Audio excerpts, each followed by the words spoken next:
Do ben me bi sese do me ne Qotto wende me de bo Qotto kan me de yo. Nwa do padanu lo bo na ti Qotto agoko nu lopo mi tan le me ma Qotto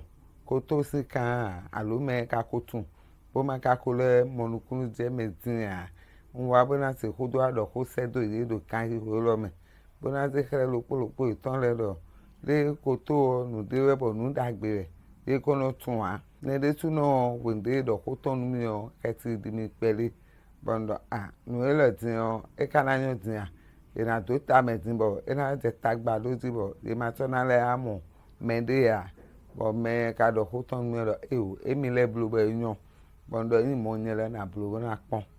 en ka blu un Qotto sin sogbon o nunu Qotto de ka vivi ni o ndo sogbon o e dide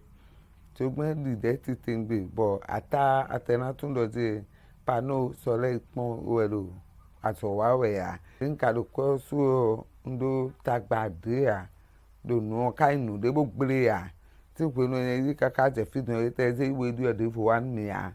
enyon bondo sin sanwe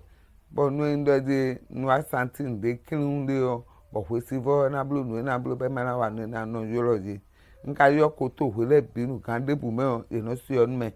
bono wa e kono idu akporo merci a gbe di nino wa Qotto o e no le kan me bio nu da gbe de fo le me de ni o yen no su ko egbon ka yi o nu po e ma wo nko alo mi bono no pe ti bono do ko su e nka tun do nu da gbe de le do Qotto bo le tawe ya me wa ya e lo a kon te bo de me de ni no su ko egbon kan ti o e zombo kan le o ye lo a de pe ta ton bo do je ye na le blo fa fe de fo nu mi a lo pàdé fo bo no bo na wa ten mi anti bo ado je ye le zin de dai nu me no su ko kan ti le microfinance be na je ko pele nyanu mi ti be na be 50,000 be nyanu mi o mi na no su do so za ton me ye nyanu mi bo mi su kan ti o mi na no le yi de fo nu e ka le a vivi mi do ko ni o me do ko ti vi de do ko ni ti bo su po 50,000 le ko pe vi de den se de ti mi nu su za a ton bo mi la do su fo bondo nu ka nu bo nyo so mo me ne fe do de mo esin bo ndra nu me de fo le bo do nu me de fo le lo mo do ye ma na blo a ti do ye do mo nda gbe o ni do nu no so to le bo nka le mo nda gbe bo le yo ye bo do ye nu bo wa wo nu ye wa ti te lo bo do mi na blo o fine we wa tun cho mi o de Qotto blo nu mi de yo de be do